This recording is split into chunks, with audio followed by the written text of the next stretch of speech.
This is TechKnow, a show about innovations that can change lives. The science of fighting a wildfire. We're going to explore the intersection of hardware and humanity, and we're doing it in a unique way. This is a show about science by scientists. Let's check out our team of hardcore nerds. Cara Santa Maria is a science journalist and educator with a background in neurobiology. Tonight, it's the house of the future, heated and cooled by the Earth, able to generate its own power. One of the greenest homes on the planet. Now we put UC Davis's Honda house to the TechKnow test. I get the big room. We're moving in. One night, 2 TechKnow contributors, and our camera crew. Can we survive life off the grid? What am I doing wrong?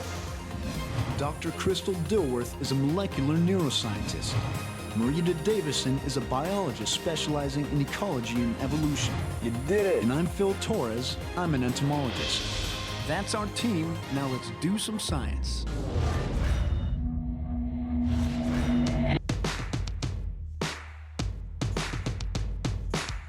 Hey guys, welcome to TechKnow. I'm Phil Torres, joined today by Dr. Crystal Dilworth, Marita Davison, and Cara Santa Maria. Now, this week, guys, Cara and I went on a little adventure. There is a home called the Honda Smart Home, and it's probably the most eco-friendly, energy-efficient house on the planet. While most people just go and take a tour, check it out, Cara and I decided to take it to the next level, and we had a slumber party for science. For science. Absolutely for science. Let's take a look. Believe it or not, Cara and I are doing this for science. It's mozzarella time. And this. And even this. Huh. You did it. Smart TV. Smart Cara. We are pioneer guests in a 1,944 square foot laboratory for sustainable living. Honda has teamed up with the University of California at Davis. We want to get to a zero carbon future. And if this is what zero carbon emission living looks like, it's one awesome place. When you walk in, it's a full-on dream home. So this is the Honda Smart Home. Welcome. The ground floor is filled with modern furniture, chairs, couches, and rugs, all made from sustainable materials. Even the floor, polished concrete, was constructed in a way to reduce carbon emissions.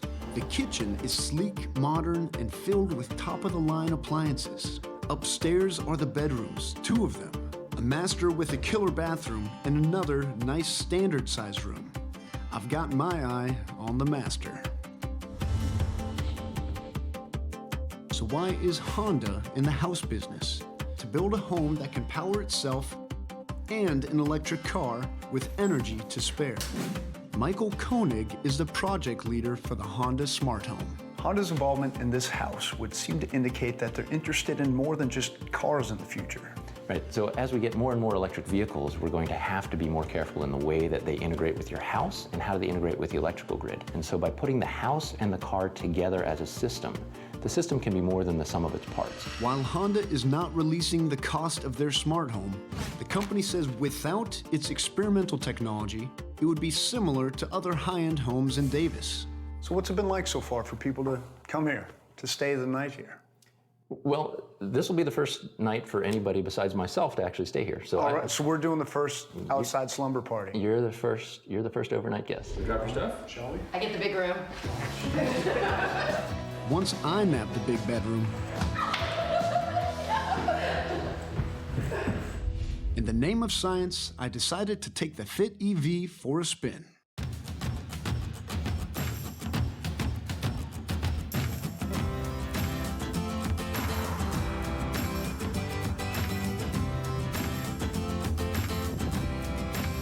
Now, with most cars, you have to actually drive to a gas station to fill up and re-energize. But with this guy, I just drive it home, plug it in, and the sun does the rest of the work. Kind of digging it. Hopefully Cara will let me drive this around for a while. That must be Cara.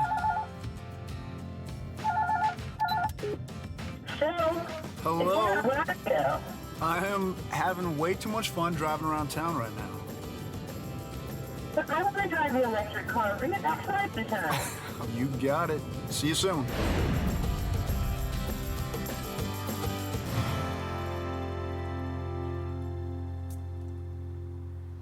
While Kara took a spin, Bye. Don't wait up. Michael showed me how the house was built to make the most of the sun, whether it's low in winter or high in summer. We've got all these lovely south-facing windows, but they're all shaded. So when you get into the summer, we don't get any extra heat gain. But in the winter, we harvest a lot of free energy. And then the solar panels, are those up on top here? Right, so architecturally, we have a little bit of a modern form with this very large shed roof, and that was, again, form following function. We wanted to have as much clear space as possible for the solar panels. On a sunny day, the solar panels can produce as much as double the energy that the house actually needs. Here's where some of that extra energy goes. This is where it happens. The right side here is a 10 kilowatt hour lithium battery that we can use. We can store solar power in here, we can charge the car, and we can use this to buffer our energy flows back and forth to the grid. Wow. Now, if, let's say, there was clouds over here and you weren't pulling from the grid, how long could this charge the house, or how much could it charge the car? It depends on what you're doing in the house. And if it's just off the battery, you could easily run 10, 15 hours, depending on what you're doing in the house. But the brains of the house is this, the Home Energy Management System. It's a prototype built by Honda to balance supply and demand in the house and integrate it with the electrical grid. Data collection is happening, about 270 channels. Whoa. All of the temperatures, all the electrical loads, all the water flows, all being monitored and recorded. What was that clicking?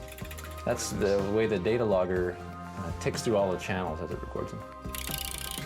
While Phil was getting the big picture from Michael, Jonathan Woolley, an engineer at UC Davis's Western Cooling Center, showed me some of the house's cutting-edge technologies. We're heating and cooling the house through radiant systems. Oh, so this is completely in lieu of having traditional central AC or central heat. Yeah, absolutely. So instead of moving all that thermal energy around with air, we move it around with water, and we deliver that heating and cooling through the floors and through the ceiling. If there's just cold water swimming around underneath and above me, how is that physically going to make me colder? So it turns out human comfort also significantly is impacted by the temperature of the surfaces in the room. One of the experimental systems that UC Davis is testing in this lab is here, underneath the backyard. 4 20-foot deep holes have been drilled into the ground to create a geothermal system that helps to heat and cool the house and its water. And we've dropped a helix of tubing into those holes, and that tubing carries the working fluid that runs back to the heat pump and exchanges heat with the ground. It's picking thermal energy up from the ground, because that cold water might be going in at 45 or 50 degrees, and the ground is 55 or 60 degrees. So even if it's just a slight differential, the ground itself is warm enough to put that energy into the water inside of those tubes. Exactly. And in this house, nothing gets wasted, not even the heat from this water. Instead, it goes into this heat recovery system. So the hot drain water runs down the inside of a perfectly straight pipe, and the cold water that's coming into the house wraps around the outside of that drain line. And so as it's coming in, it's warming up so that it takes less energy later to make it even hotter if we needed it. Exactly. Brilliant. It's nice and cool in here, though. It is. Then there's the lighting system. Solid state LED and 5 times more efficient than conventional lighting.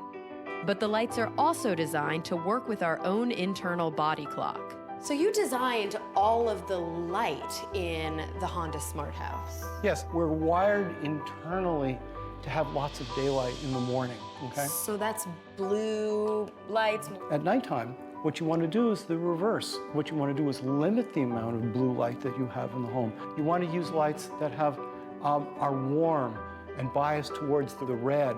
The whole house quietens down, shifts towards the red end of the spectrum.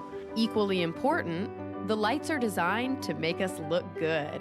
People want a warm glow to their light bulb. I want to be able to look in the mirror in the morning and do my makeup, and I do definitely notice that the colors are very vibrant. They really pop in this house.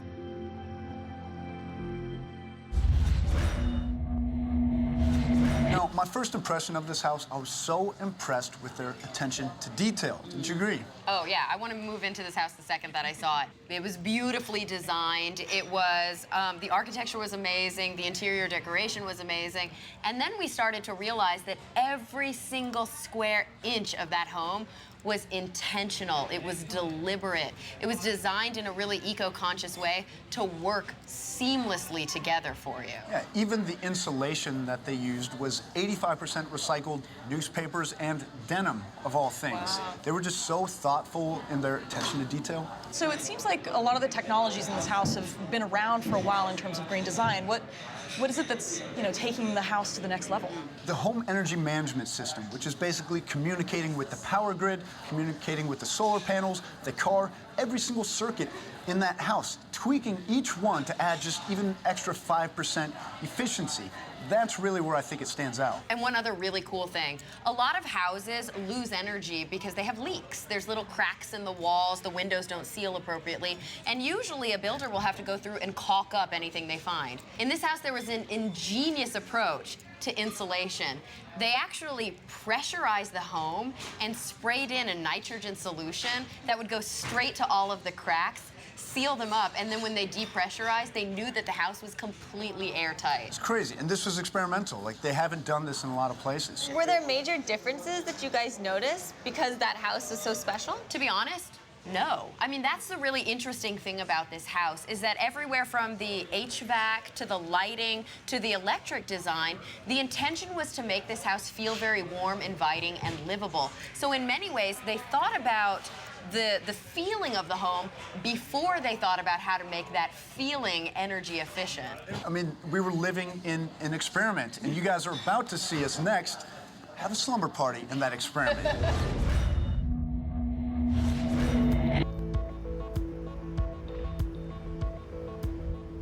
The Honda Smart Home in the West Village at UC Davis. Almost 2,000 square feet of technology and progressive structural design. After an extensive tour, Michael demonstrated how to use the iPad, which controls the house. So this is the actual temperature of the whole upstairs, of the whole downstairs. Right. So the 76 is measured by that sensor there. Okay. This device not only controls the electronics, it also shows your energy usage in real time. And so, but we're completely off-grid here, is what it says. Right, We are off the grid. Michael gave me some final instructions on the clothes washer before leaving us alone, in a house that's smarter than we are. I'm not a very good cook, by the way, so we're gonna work together to not suck at cooking. Perfect.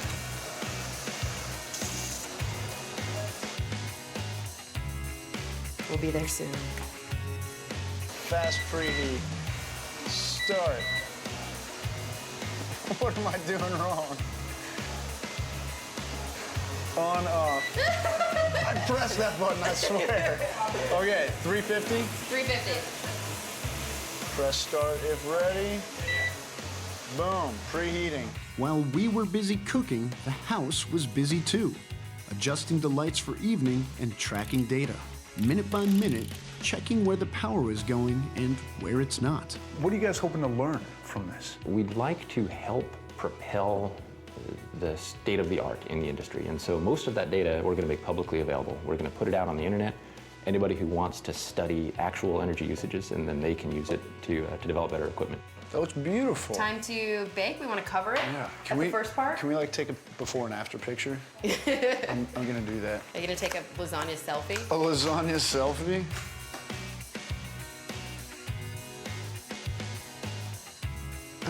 Would you like to do the honors? I would love to. Okay. Heating. All right. Okay, so now we might as well. I'll let you clean up. And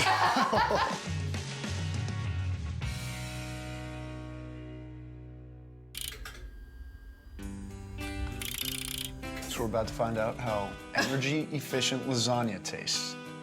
Oh, I really hope it tastes good. I feel like my reputation's on the line here. Sure is. That's really good. I am enjoying this. Well You're not done. faking like you're enjoying I'm it? not faking. This is 100%. Great. Then it was time to relax and check on our energy usage. With this tablet, you could tell how much energy you've produced, how much energy you're consuming, and you can also have a little bit of fun.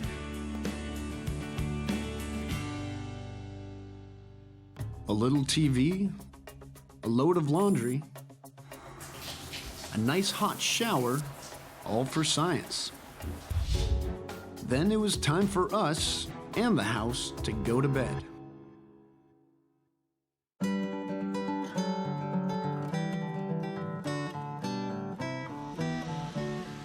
The next morning, our scientific slumber party came to an end. It was time to turn the house back over to Michael Koenig. So, how'd it go? You're the first overnight guest. Tell me the truth. It was exciting. I loved it. Oh yeah, we trashed the place. It was a lot of fun, though. It was a whole lot of fun. Some of the appliances were almost a little too smart for us. It took a little bit to catch up. It took Phil a while to figure out how to turn on the oven. I'm just gonna say. Me too. You know what's really cool is that the water is hot within like a second. That even saves water problem. Definitely. Yeah, that was the design. I love the way it woke up with us this morning. You know, I was sitting in my bed doing some work, and then all of a sudden the shades go up. And, you know, it feels very, very connected to the house, not just with the way the lights are, but also just knowing that everything I'm doing, it's being recorded. So when I flush the toilet, go in the shower, all this data goes to science. Of course, we were energy hogs because we came with a full crew and a lot of electronics. Honda says the house is expected to consume around 18 kilowatt hours a day, much less than the average American home, which consumes about 30. The house delivered more than 19 kilowatts of energy back to the grid. Well, Michael, it was an honor being the first guest here. I think we both had a blast. So thank you so much for letting us crash in the Honda Smart Home. You're very welcome. We'll be happy to have you back. Oh, we're gonna come back for sure. We'll save you some lasagna this time. I appreciate that. Goodbye, home.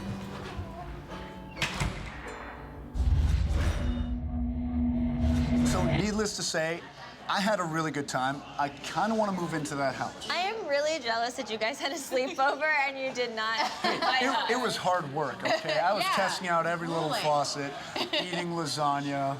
It was delicious lasagna. Now, what about the accessibility of a home like this? I mean, would this be affordable for the average American?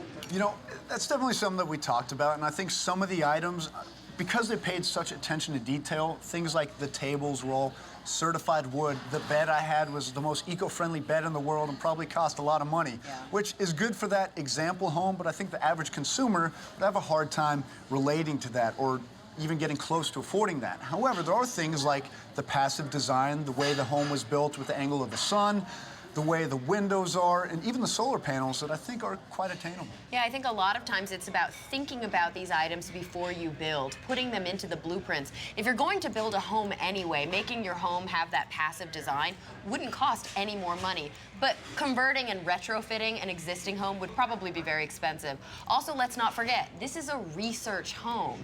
And when you're doing research, it is very expensive, but hopefully once the data come in, it will become scalable. After having had this experience, which one feature would you each choose? Ooh, that's a tough question. You know, I think I'm gonna have to go with the lighting. I just loved how automated it was, how by day there was blue light, by night it was more like yellow, red light.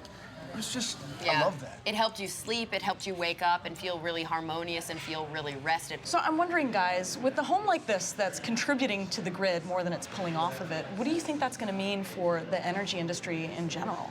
I think that's a fascinating subject that, unfortunately, we didn't get to talk to anybody from the energy industry. However, they are working with them, so they're aware, they're kind of welcoming this type of technology, but that would be kind of weird. Instead of having a bunch of consumers out there in the neighborhood, they're actually having people contribute energy to the system. I think that's ultimately the goal that we all want to achieve, and seeing a transition into using more solar, into using more geothermal, into using these different sources of energy. I think that we're going to be able to start to see less and less reliance on coal. Now, as you guys saw, Kara and I had a pretty good time cooking some lasagna. It was her Texas recipe special, and that smile is genuine. I actually did really enjoy it. Well done, Kara. I appreciate it. And if you guys want to see more of our photos from the field, be sure to follow us on Instagram and Tumblr.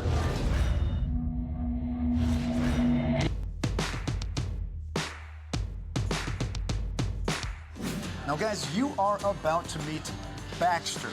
It is a smiling robot that may be coming to a factory near you and helping out some of the workers there.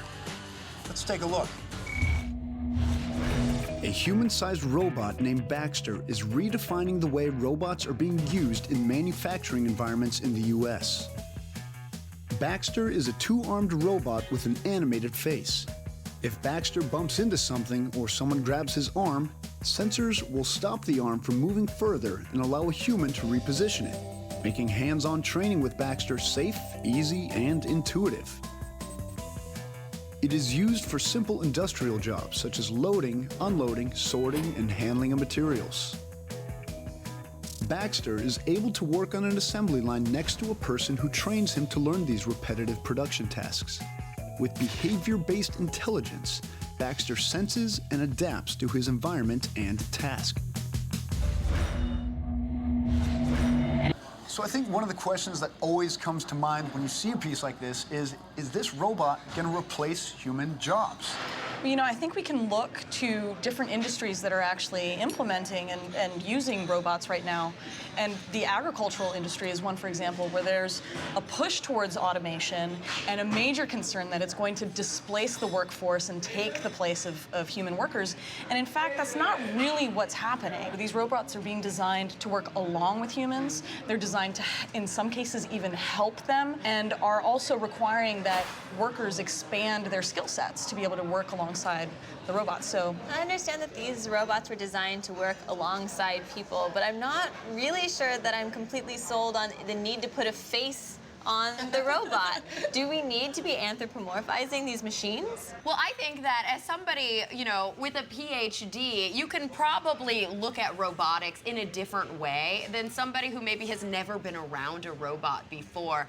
And honestly, I think that if there's a warmth to the workplace, if robots are scary to a lot of people, Hollywood has made them scary, and if we can make them more approachable, more human-like, it might be easier to adapt to robotics kind of in the workforce. So what you're saying is that not everyone has stood in a lunch line with a robot that is buying lunch for itself? Probably not. I have done that. That's pretty amazing. I also think, I mean, there is something to just a smiley working environment. Think if anybody's working in some kind of manual labor and they have something next to them smiling, even if it's a robot, I really think that'll make a difference in how their day of work goes. And I think it's really cool that this robot is actually reactive. So if you're working side by side and it bumps into you, it will pull back. It won't actually harm you. And I know that that's a big concern for a lot of people working in factories that could be potentially dangerous. Yeah, so if it's safe, if it's smiling, I mean, I don't have that many complaints. I do think that it's a bit limited in skill sets right now, but this could be a good glimpse of the future of the factories and industries around us. one of the things I really loved was that the code is open source, and so anyone from around the world can contribute. Exactly. If you are working in a factory and you program your robot to do something specific, but your skill set is limited, you can actually learn something from somebody halfway across the globe and improve the ability of your factory. It's pretty cool. It is pretty amazing. Now, from a robot that can work alongside you, smile at you, to a house that greets you with warm light, I'm always amazed at these stories that we get to contribute to and just find out about. So if you guys want to see more of them, be sure to check us out next time here on TechKnow. Dive deep into these stories and go behind the scenes at aljazeera.com/techknow. Follow our expert contributors on Twitter, Facebook, Google+, and more.